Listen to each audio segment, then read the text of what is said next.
नमस्ते दोस्तों, the Vihar exam पे आपका स्वागत है। मैं आपको यहाँ ज्योग्राफी समझाने का काम करूँगा और ये सीरीज़ आपको पूरा देखने को मिलेगा। जो फिजिकल ज्योग्राफी और इंडियन ज्योग्राफी दोनों रहेगा, ठीक है। तो आज स्टार्ट करेंगे हम लोग फिजिकल ज्योग्राफी से। तो जैसा कि आप देख रहे हैं यहाँ पे मैंने स्क्रीन पे आपका लगाया है ब्रह्मांड। क्या दोस्त जानते हैं ब्रह्मांड कैसे बना था? क्या आपने कभी सोचा है कि ब्रह्मांड का उत्पत्ति कैसे हुआ? तो चलिए आज इसी के हम लोग दौरे पर चलते हैं और इसको समझने का कोशिश करते हैं कि ब्रह्मांड की उत्पत्ति कैसे हुआ। तो ब्रह्मांड जो है हमारा जो आज एटमॉस्फेयर देखने को मिल रहा है, ठीक है ना, तो इसका उत्पत्ति जो है दोस्त अरबों साल पहले हुआ है, बहुत साल पहले, ठीक है। यानी बहुत साल पहले जो है इसका उत्पत्ति हुआ है, ठीक है। तो उत्पत्ति होने का जो मुख्य कारण बताया जाता है कि एक फ्यूज़न था, यानी एक महाविस्फोट जिसको बोल सकते हैं। एक विस्फोट हुआ जिसमें जो है सो बहुत सारे जो पार्टिकल्स थे वो बिखरे और बिखरने के बाद जो है सो धीरे धीरे करके जो है सो कोई ग्रह बन गया, बहुत सारे ग्रह बन गए। उसके बाद हमारा जो आज का जो एटमॉस्फेयर है वो बना, बहुत सारे मिल्की वे बने और जहाँ पे आज हम लोग हैं धरती, उसकी हुई उत्पत्ति उसी फ्यूज़न से हुआ। तो इस फ्यूज़न को हम लोग थोड़ा सा और समझने का कोशिश करते हैं। तो ये फ्यूज़न जो था वो बहुत बड़ा फ्यूज़न था और इसको जो है सो बिग बैंग थ्योरी भी बोलते हैं बहुत लोग, ठीक है। महाविस्फोट का सिद्धांत जिसको बोलते हैं, ठीक है। तो ये बिग बैंग थ्योरी सबसे पहले जो देने का काम किया किसने किया दोस्त? तो ये थे 1927 में। देखिए 1927 में जो थे ना दोस्त, वो जॉन मैन्थ्रे थे, ठीक है।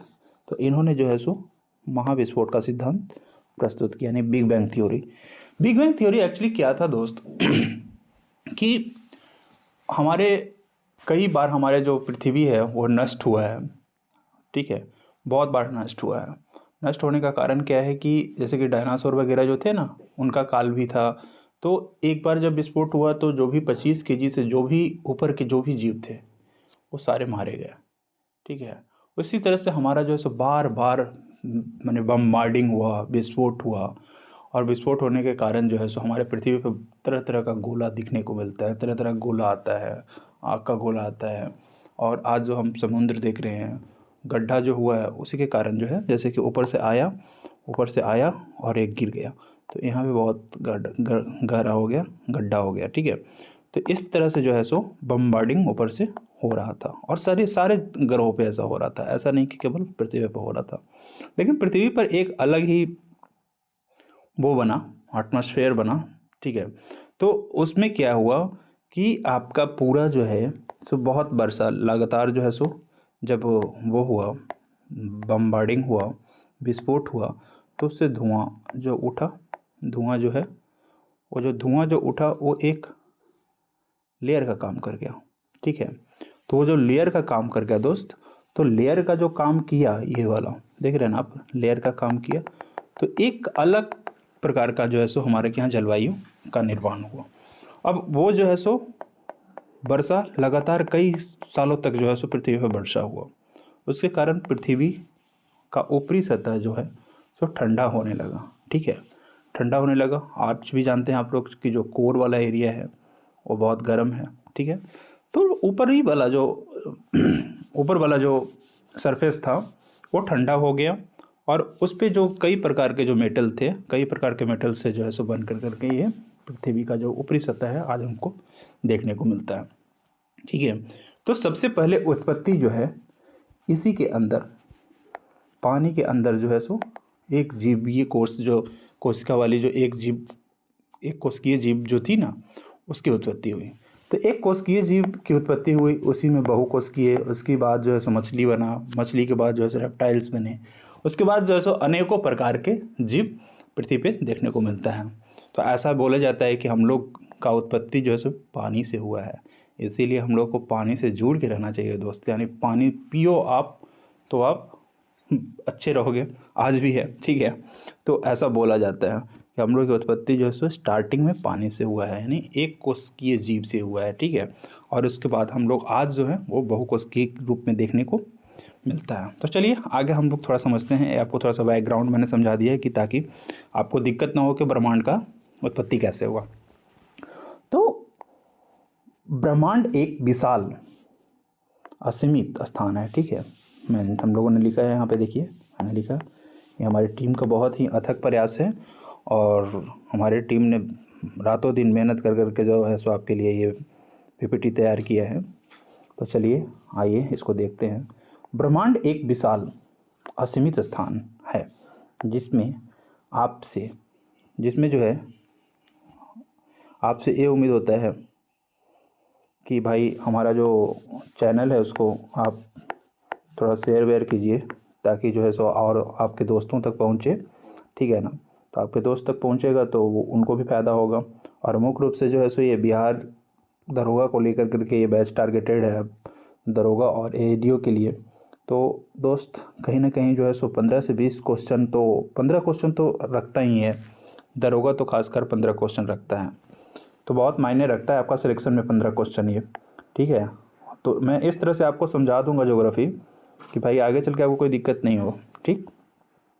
तो जिसमें सबसे छोटे कणों से लेकर सबसे बड़े आकाशगंगाओं तक सब सम्मिलित है, ठीक है। तो इसमें सब समाहित है। ब्रह्मांड जो है ना हमारा वो बहुत बड़ा है। ब्रह्मांड में क्या है, एक छोटा सा पार्टिकल यानी छोटा सा धूल का पार्टिकल से लेकर दोस्त बहुत बड़ा मिल्की वे जी बोलते हैं, आकाशगंगा जो मिल्की वे है हमारा, वो भी इसमें सम्मिलित है यानी समाहित है, ठीक है। ब्रह्मांड की उत्पत्ति और विकास का वैज्ञानिक अध्ययन जो करते हैं, ब्रह्मांड का जो अध्ययन और करते हैं ना, और जो डेवलपमेंट हो रहा है उसमें जो अध्ययन करते हैं उसको क्या बोला जाता है, कॉस्मोलॉजी। कॉस्मोलॉजी, ठीक है। कॉस्मो का अर्थ क्या होता है दोस्त, ब्रह्मांड, ओलॉजी का अर्थ होता है विज्ञान या स्टडी, ठीक है। तो देखिए कॉस्मोलॉजी कहते हैं, कॉस्मोलॉजी को शब्द बता दिया मैंने। ब्रह्मांड की उत्पत्ति के संबंध में सबसे अधिक मान्यता प्राप्त होता है महाविस्फोटक सिद्धांत। मैंने बताया आपको कि बिग बैंग थ्योरी जो है ना, बिग बैंग थ्योरी जो है आपको सबसे बड़ा यही माना जाता है कि यही कारण था, यहीं पे फ्यूज़न हुआ, फ्यूजन होने में महाविस्फोट हुआ। महाविस्फोट होने के बाद जो है सो अलग अलग कण जो थे, बहुत सारे कण हो गया, पत्थर हो गया, बहुत सारा आग का गोला हो गया। अब जैसे कि क्या होता है ना दोस्त कि कोई चीज़ को संगठित कर रहे हो, आप संगठित कर रहे हो, वो और संकुचित होते जा रहा है, संकुचित होते जा रहा है, लेकिन उसका आकार जो है सो और छोटा है और उसी में आप भरते जा रहे हो, भरते जा रहे हो, भरते जा रहे हो, तो क्या हो जाएगा, फट जाएगा, चारों तरफ फैल जाएगा। तो इसी तरह से यहाँ पे भी देखने को मिलता है। चलिए आगे देखते हैं। तो बिग बैंग थ्योरी जो था, बिग बैंग थ्योरी ब्रह्मांड के आरंभ के बारे में एक वैज्ञानिक की व्याख्या है। यह सुझाव देती है कि ब्रह्मांड की उत्पत्ति लगभग 13.8 अरब वर्ष पहले एक अत्यंत छोटे गर्भ और संघनन से, यहाँ पर संघनन होगा दोस्त, ठीक है, संघनन बिंदु से हुई, ठीक है। माने एक छोटा सा, और वहाँ पे जो संघनन बिंदु एकदम कंप्रेस करके रखे हुए था, ठीक है, और वो फटा, फिर वह एक विशाल विस्फोट में तेजी से फैल गया। इसी कारण से इसे बिग बैंग थ्योरी करते हैं, इसे बिग बैंग बोलते हैं, बिग बैंग, ठीक है। तो देखिए कहानी क्या होता है कि एक सिलेंडर गैस है, सपोज डेट मान के चलते हैं, एक सिलेंडर गैस है, ठीक है, ठीक है ना, ऐसे ही होता है ना, हाँ चलिए मान लीजिए इसको, ठीक है ना। तो उसमें अगर कैपेसिटी इसका है मान के चलिए 16 kg, 16 kg है ना, और मैं इसमें डाल रहा हूँ आपको 18 kg, ठीक है। तो 18 kg डालेंगे तो क्या हो जाएगा, ये गैस फट ही ना जाएगा दोस्त। तो इसी तरह से यहाँ भी हुआ है, ठीक है। अब आगे देखिए, सॉरी,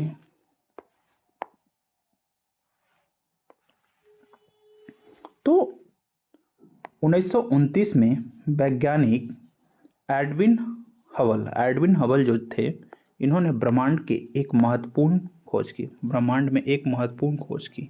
क्या खोज किया इन्होंने, इन्होंने आकाश गंगाओं का निरीक्षण किया। इन्होंने जो है सो मिल्की वे को जो है सो मैंने कि निरीक्षण किया, देखा, ठीक है, और पाया कि ये सभी पृथ्वी से दूर जा रही हैं। इन्होंने देखा कि मिल्की वे जो है ना वो पृथ्वी से दूर जा रही है, बहुत दूर, ठीक है, जिससे यह पुष्टि हुई कि ब्रह्मांड फैल रहा है। क्या हुआ? इससे यह पुष्टि हुआ दोस्त कि ये जो ब्रह्मांड है ना वो धीरे धीरे एक्सपैंड करते जा रहा है। एक्सपेंशन मैंने कि दूर जाते मैंने फैलते जा रहा है, ठीक है। हबल ने उस समय उपलब्ध, हबल जो थे वैज्ञानिक, उस समय उपलब्ध सबसे बड़े टेलीस्कोप का उपयोग दूरस्थ आकाश गंगाओं को देखने का किया। मैंने दूर में जो आकाश गंगा था ना दोस्त उसको देखने के लिए इन्होंने उस समय का सबसे बड़ा टेलीस्कोप का जो है सो इन्होंने यूज़ किया। कौन किया? एडविन हबल ने किया। एडविन हबल जो थे कौन थे दोस्त? एक वैज्ञानिक थे, ठीक है। कैसा वैज्ञानिक थे? कॉस्मोलॉजी का, ठीक है। मैंने ब्रह्मांड को जो स्टडी कर रहे थे उनको कॉस्मोलॉजी बोला जाता है, तो ये वही थे। चलिए आगे देखिए, ठीक है। तो उनकी यह खोज बिग बैंग थ्योरी के लिए महत्वपूर्ण प्रमाण साबित हुई। अब देखिए बिग बैंग थ्योरी के लिए क्या हुआ, जब किसी चीज़ को कंप्रेस करके रखते हैं और वो फटता है तो क्या होता है? वो फैलता है ना दोस्त, फैलता है ना। तो इसी तरह से जो है सो उन्होंने ये खोज किया और बोला कि भाई हमसे जो है पृथ्वी से जो है सो दूर जा रही है, सारे आकाशगंगा जो है सो धीरे धीरे दूर जा रही है। तो दूर जाने का कारण है कि एक दूसरे से दूर जा रहा है, सारे ग्रहों से भी दूर जा रहा है, एक दूसरे जगह से दूर जा रहा है। तो जो है सो इन्होंने बोला कि भाई ये है कि पृथ्वी से जो है सो सारा आकाशगंगा दूर जा रही है। तो इन्होंने बोला यह सिद्ध होने का माने का महत्वपूर्ण एक भाग मिला जो बिग बैंग थ्योरी को प्रमाण। जो बिग बैंग में भी यही बोला गया दोस्त कि बिग बैंग में बोला गया कि भाई फ्यूजन के कारण जो है सो वो हुआ, विस्फोट हुआ, और विस्फोट होने के कारण ही जो है सो आपको क्या हुआ? विस्फोट होने के कारण ही दोस्त क्या हुआ? बताइए बताइए बताइए। विस्फोट होने के कारण ही जो है सो फैला, ठीक है। तो जो फैलाव हो रहा है हमारे ब्रह्मांड में, जो ब्रह्मांड फैल रहा है, वो बिग बैंग थ्योरी में भी बोला गया है कि ब्रह्मांड फैल रहा है। लेकिन उनको सिद्ध कब हुआ? सिद्ध किसने किया? ये जो थे एडविन साहब जो थे उन्होंने किया, और इन्होंने बताया कि भाई जो है सो आपका जो है सो ये आकाशगंगा जो है सो पृथ्वी से बहुत दूर जा रही है, ठीक है। जो कहती है कि ब्रह्मांड की शुरुआत एक अत्यंत छोटे आकार से हुई थी और वह अब निरंतर फैल रहा है, ठीक है। तो निरंतर जो है सो फैल रहा है, लगातार फैलते जा रहा है, ठीक है। तो आकाशगंगा क्या है दोस्त? देखिए आकाशगंगा इस तरह का होता है, ठीक है ना। आकाशगंगा किस तरह का होता है दोस्त? इस तरह का होता है, देख रहे हैं। देखिए ये मिल्की वे का छोटा सा रूप है, ठीक है। ये आपका गैलेक्सी है, ठीक है। तो देखिए आगे चलिए। तो आकाशगंगा क्या होता है दोस्त? आकाशगंगा को समझने के लिए हम लोग देखते हैं तो आकाशगंगा जो है तारों का एक समूह है, बहुत बड़ा तारों का एक समूह है, ठीक है। गैस और धूल का एक विशाल समूह है, ठीक है ना। सबसे ज़्यादा जो है सो तारा उसमें होता है, उसके बाद जो भी वहाँ पे गैस धूल, जैसे हमारे पृथ्वी पे भी है ना दोस्त, ये बहुत सारा धूल है, गैस है और लेयर है, तो उस कारण से हमारा पृथ्वी जो है सर्वाइव कर पाता है। तो उसी तरह से जो है सो मिल्की वे के अंदर में जो है सो बहुत सारे तारे हैं, ठीक है, जो गुरुत्वाकर्षण के कारण, देखिए गुरुत्वाकर्षण के कारण एक साथ बंधे रहते हैं। जो एक साथ जो बंधे हुए हैं वो गुरुत्वाकर्षण के कारण है, ठीक है। तो एक अकेले आकाशगंगा में लाखों या अरबों तारे हो सकते हैं। देख रहे हैं दोस्त, एक आकाशगंगा के अंदर में लाखों या अरबों तारे हो सकते हैं। ब्रह्मांड में अरबों आकाशगंगाएं फैली हुई हैं। ब्रह्मांड के अंदर जो है बहुत सारे आकाशगंगाएं हैं, यानी मिल्की वे बहुत ज़्यादा है। हमारी आकाशगंगा को मिल्की वे या हमारी आकाशगंगा को मिल्की वे या आकाशगंगा कहा जाता है। मिल्की वे बोलते हैं या आकाशगंगा कहते हैं। मिल्की वे सर्पीला होता है, सर्पीला आकार की होती है और इसमें लगभग 100 अरब तारे होते हैं। देख रहे हैं दोस्त, इंपॉर्टेंट है ये, आप एकदम याद रखिएगा। 100 अरब तारे होते हैं, जिसमें से एक हमारा सन भी है, ठीक है ना। जिसमें से एक हमारा जो आज देखते हैं हम लोग सन, वो भी एक तारा ही है ना। एंड्रोमेडा गैलेक्सी, एंड्रोमेडा गैलेक्सी जो है हमारे सबसे निकटतम पड़ोसी आकाशगंगा है, ठीक है ना। तो सबसे कौन है, एंड्रोमेडा, याद रखिएगा, ठीक है। वर्तमान में ज्ञात नवीनतम जो आकाशगंगा है, जो नया वाला, सबसे नया वाला है, उसको बोलते हैं डवार्फ गैलेक्सी, ठीक है। तो इसको याद रखिएगा, सबसे नया वाला जो है सो डवार्फ है और सबसे निकटतम जो है सो एंड्रोमेडा है, ठीक है।